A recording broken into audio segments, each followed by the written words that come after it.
I speak this, I hope you realize I am not here to argue religion.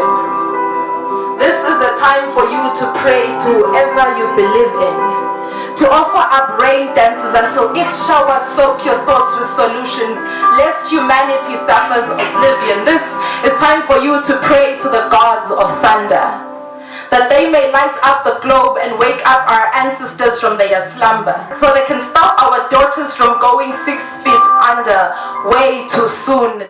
And as MTN volunteers caller tunes, may yours be so unbearable that people beg you to answer the call of duty sooner rather than later, because it's a matter of life and death, and we are all afraid of the latter. But how long will we sit silently and watch as our nieces are served to poverty and abuse on a silver platter?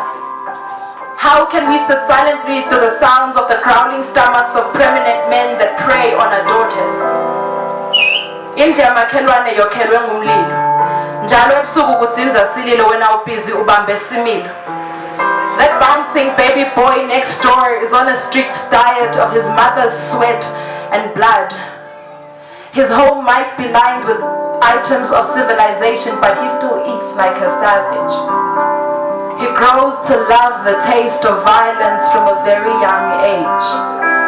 And when your daughter marries him, she will suffer the same fate. So I dare you to look into her face and tell her, Guti, when out in Thank you.